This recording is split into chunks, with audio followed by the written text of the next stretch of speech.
Magandang araw sa inyong lahat mga palangga. Welcome back to my channel, The I'm Just Vlog. Thank you so much mga team abroad, team Pilipinas, team seniors, team bahay. Magandang araw sa inyong lahat. Ito, pausapan muna natin si Alden. Medyo hindi pa naman yun, yung in-interview siya, hindi pa yun Valentine's Day. Tinatanong lang siya kung mayroon na siyang ka-Valentine or sinong ka-date niya sa Valentine's Day. Live yun, may nag-interview sa kanya. So tinanong nga siya. So sumagot naman siya na meron na daw. So sigawan yung mga tao, pero dinugtungan na niya na trabaho. Yan na nga, syempre interesado yung mga tao dahil single, walang anak, walang asawa, etc. Sigawan.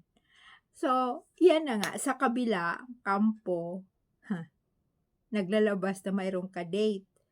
Papahuli ba ang isang kampo, yung kay Mingay? Talaga naman patalo, hindi talaga magpapatalo, gagawa ng paraan. So, ito na nga, nag-post na nga siya sa kanyang accounts. Yung pangalan ni Maine. Andoon si Kong. Ay, shush!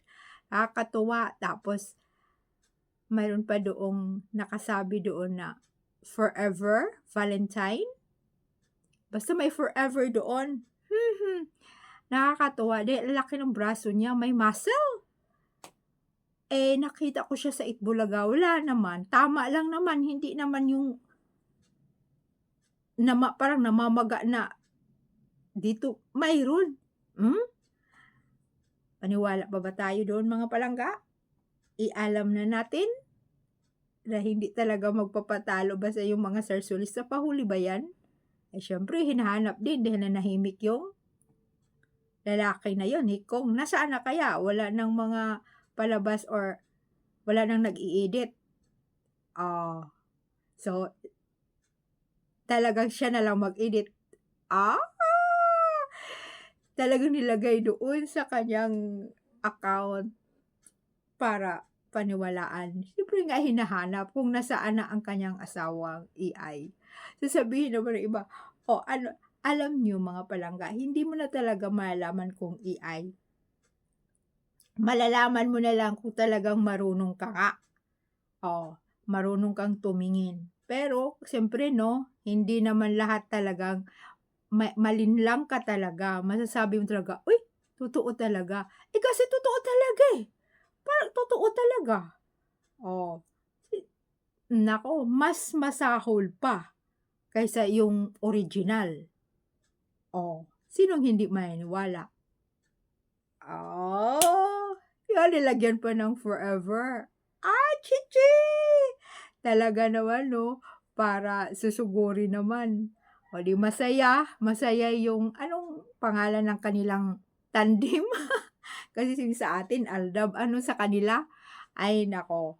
Kaya nga, alam nyo mga palangga, hanggang hindi pa nila sasabihin yung katotohanan, ang dami talagang magsisilabasan ng mga balita. Pero yun na nga, puro nga lang fake news. Yung sasabihin nga ng mga nakakanood sa ating vlog, alam din naman natin na hindi sila Aldab Nation. Siguro, iniidolo nila noon dahil nga talaga namang number 1, di ba? Noong time show ang EB noon. Pero ngayon hindi na. Yung luma noon, yung kay Toviera pa. So number 1. Siyempre, ang daming nanonood, di ba? Karamihan sa mga tao nakatutok doon sa Itbulaga. Ilang percent na lang yung sa Showtime. Umamin nga yung isang staff na in-interview na talagang bagsak yung ratings ng Showtime. So, nakatutok ang mga tao doon sa Aldab. Yung karamihan talaga nakakanood noon. So, siguro hindi siya talaga tunay o ay nagiging iniidolo lang niya yung dalawa dahil hinayang sila na hindi pala nagkatuluyan, iba pala ang nakakatuluyan niya. Pero mas mayaman daw yung nakakatuluyan ni M. Sumubra nga, masyadong mayaman nga ang napapangasawa niya. O sinasabi nga rin ng iba o may mga nagko-comments doon sa post, yung sa ano, sa Blue App kasi siyempre may ini-edit na "Ako talaga bang napakayaman? Pera ba talaga niya yon?" Kung ikumpara kay Alden, yung kay Alden pinapawisan at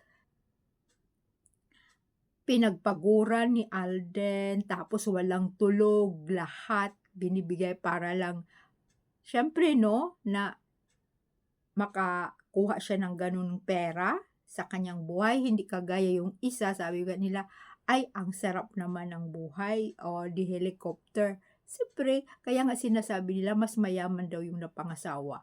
O di siyempre yung mga fans doon sa comments section nagkakasagutan na. Sabing gano'n, "Hindi, yung kay May naman daw poor sila, may kaya na talaga sila noong." Yun na nga, 'di ba, sa side ni Mingay hindi kagaya daw sa kabila kasi sa kanila ni Kung, nagkapera lang dahil artista, gano'n. Pero sa kanila daw ni Mingay, hindi daw kasi may kaya na nga daw talaga sila. Totoo din naman yun kasi hindi naman talaga ni Mingay, bread and butter yung showbiz. Oh, 'di ba, parang ngang naglalaro lang siya pero napakasuwerte po talaga niya kasi nga yung biyaya dumating sa kanya at bigla siyang sumikat. 'Di ba mga palangga, hindi kagaya ng ibang artista sisipilahan pa, walang tulog kasi nga nasa audition, oh. Pero siya bigla na lang boom at sikat.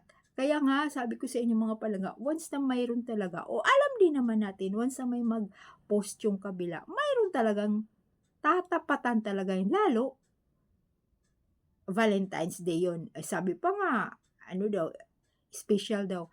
Alam nyo, lahat naman pa kung mayroon ka talagang mahal, lahat naman puro yan special, puro Valentine's Day. At kung mong magse-celebrate, hindi lang naman talaga na isang araw mo lang isi-celebrate. Kung gusto mo talaga palaging mong mahal ang mahal mo, Valentine's Day everyday. Di mo ba mga palangga? Kaya hindi rin nagpapahuli, talagang pinupost pa talaga sa accounts niya mga palangga. Ay nako, lahat tayong mga Aldab Nation, alam na natin yung mga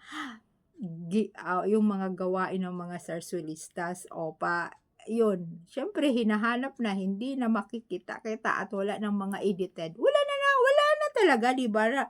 Mga palangga. So, kung sino nakakakita noon o yung ano yung mga pictures na nagpo-post si Mingay na forever at forever Valentine. Ay, nakakatuwa. Pero ay nako, wala yan. Walang katotohanan yan. Basta yung atin, yon ang katotohanan na nagkatuluyan sila. Thank you so much mga palangga. Yan lang kung sino dyan ang nakakakita na may mga post si Mingay. Tingnan nyo mga palangga. Bye!